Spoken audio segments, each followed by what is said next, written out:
Good evening, ladies and gentlemen. This idea, Sarawak for Sarawakian, is nothing new. It started long ago, just as Malaysia had come into being on 16 September 1963.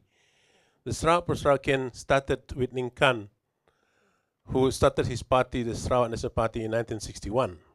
And even it goes back to 1956, when SUPP was first established by Tan Sri Ong Ki Hui and Datuk Stephen Yong.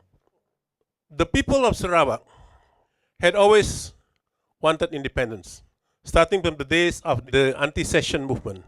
You see, Sarawak was under the regimes of Brooke since 1839, followed by Charles Brooke. During the reign of Charles Brooke, which is considered as a refinement period of the Brooke regime, the people were quite happy and they wanted it continued. But when Charles Byner Brooke, the third Raja, was holding the throne, the Second World War had to come, and that Second World War interrupted the whole program. Charles Byner Brooke, in 1946, 1st July, ceded Sarawak to the British Crown. The Malays and Melanau of Kuching and Cebu protested until they had what they called the mass resignation of 338 civil servants, mostly Malays. The British did not anticipate this, but it did happen. So British made Sarawak its colony until the war came and went. And there came this agreement. Before this agreement, the Malaysian Agreement 1963, there was already a negotiation in London between Tunku and his government from Kuala Lumpur and the British government under Macmillan. The meeting was not with the participation of anybody from Sabah or Sarawak. On the part of Tunku, who can be said to be the architect of Malaysia as it is today, he had wanted Sarawak and Sabah to join Malaya and to be equal with all the 11 states.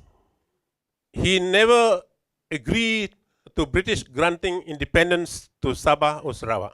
But on the part of British, who had the duty and the trust of the people of both states, and because of strong petitions were put to the British government, they saw it to it that Sarawak be granted independence, and Sabah likewise. And Sarawak was granted independence on the 22nd of July, 1963. Sabah was on the 31st August, 1963. But this, Tunku resented, disagreed to all along. Tunku never wanted a merger, never wanted equal partnership between Malaya, Sabah, and Sarawak. He had all along dreamed about Malaysia would be under the control of Malaya. Ningkan was the first Chief Minister of Sarawak. Ningkan, despite his being grateful for Malaysia coming into being, although in 1961, when he started SNAP, he opposed it, he was the first to feel the bitter experience under the federal government. He was sacked in 1965, but his case was brought to High Court in Kuching, and the High Court ruled that it is not proper, not legal, for the governor to terminate the Chief Minister unless by the vote of no confidence in the House. So, because of that, Tun Rajak came about to Kuching. He stayed in the governor's house. Next day, a proclamation was made. Emergency was declared. The first emergency declared, so I will term it as the 1965 emergency order. The purpose put to the public was the common bogeyman issue, that is to contain communism. But the very salient feature in the emergency order of 1965, nobody knows. By amendment to the Federal Constitution in 1976, we were officially reduced. Before that time, the governor was then called Yang di-Pertuan Negara. So was Sabah. But after 1976, officially we become Yang Dipertua Negeri saja. And from that point onward, we became Sabah number 12, Sarawak number 13 in the federation, starting with police and all the way down. The question is, why do we feel that we need to do something now? We have a window of opportunity now. It's a bright spark coming from Sarawak itself. Last year, our President Yang Dipertua Negeri, he saw it fit and proper for the first time ever. He caused a celebration of the independence of Sarawak on the 22nd of July. That is the greatest milestone in the annal of history of Sarawak. And then during the by-election of Balingian, our new Chief Minister, that's why I'm optimistic now, he said, Sarawak is for Sarawakian.